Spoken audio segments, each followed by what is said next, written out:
Sebuah kejadian yang sangat menginspirasi dalam bersikap pada saat ini adalah saat Mbah Wahab menemui Advisor for Inland Zaken, Menteri Urusan Pribumi, Van der Plas, sang orientalis yang sebelumnya telah menjadi konsul di Jeddah, Saudi Arabia, pengganti Snoek Hurgronje. Kiai Wahab Hasbullah menemui Van der Plas dalam rangka menjelaskan dan meminta izin untuk menyelenggarakan Muktamar NU yang keempat di Semarang pada tahun 1929. Karena saat itu pemerintah setempat melarang wilayahnya ditempati untuk muktamar karena khawatir Muktamar NU diarahkan untuk memberontak Belanda. Muktamar di Semarang ini merupakan kali pertama kegiatan muktamar digelar di luar kota berdirinya NU Surabaya. Menghadapi persoalan penolakan ini, Kiai Wahab Hasbullah datang ke rumah Van der Plas di Jalan Cikini, nomor 12 Menteng, Batavia, Jakarta. Sesampainya di depan gerbang rumah Van der Plas, Kiai Wahab disambut oleh seekor anjing herder besar yang menyalak dan siap menyerang siapapun yang datang. Tapi aneh, herder yang biasanya galak ini tiba-tiba jinak di depan Kiai Wahab, seakan sudah kenal sebelumnya. Padahal itu kali pertama Kiai Wahab menemui Van der Plas. Kemudian herder ini dielus oleh Kiai Wahab dan digendong masuk menemui sang tuannya.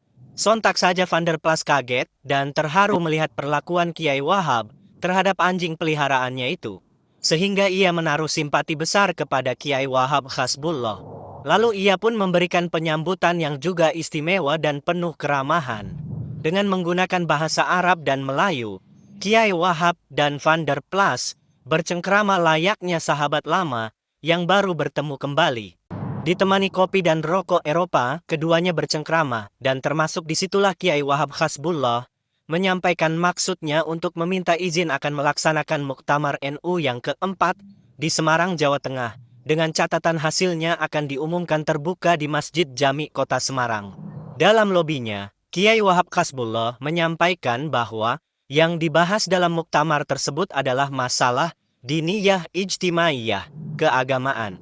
Termasuk juga Kiai Wahab Hasbullah menyampaikan terkait pembatasan jumlah pengajian umum yang diadakan di Mojokerto dan Lamongan dengan hanya dihadiri 50 orang untuk pengajian umum. Padahal setiap NU mengadakan pengajian umum yang hadir pasti ribuan. Pada saat bercengkrama dengan Van der Plas, Kiai Wahab juga menyampaikan syarat bagi seorang kepala penghulu huf adalah alamah, yakni benar-benar alim dan berilmu. Pada awalnya Van der Plas keberatan dengan usulan yang disampaikan Kiai Wahab Hasbullah karena pengangkatan huf menurut kebijakan kolonial adalah yang bisa menjaga keamanan kolonial saat itu.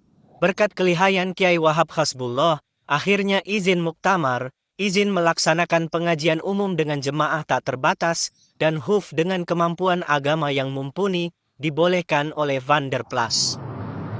Sejak saat itu, NU berkembang pesat melalui pesantren, masjid agung dan masjid besar di setiap kota.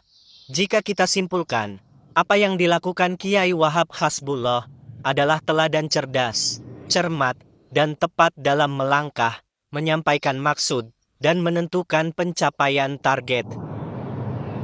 Beliau Kiai Wahab Hasbullah rela menggendong herder Van der Plas bukan tanpa alasan. Beliau faham jika tuan dari herder ini pasti klepek-klepek ketika hewan kesayangannya juga disayangi. Lah beliau Kiai Wahab Hasbullah ini macan. Wajar jika herder jadi kalem dan jinak dengan beliau. Masalah najisnya herder bisa dibersihkan. Tapi kepentingan umat dan organisasi jauh lebih penting. Hasil lobi beliau dengan Van der Plas, Muktamar NU keempat, terlaksana di Semarang. Informasi NU tersiarkan di masjid besar dan masjid agung di setiap kota kabupaten. Dan satu lagi, warga NU diperbolehkan menggelar pertemuan terbuka dengan dihadiri masyarakat tak terbatas. Itulah Kiai Wahab Hasbullah, murid Hadratus Syekh Hashim Asy'ari. Beliau juga muasis, pendiri, dan muharrik, penggerak NU, pahlawan nasional dan guru politik bangsa.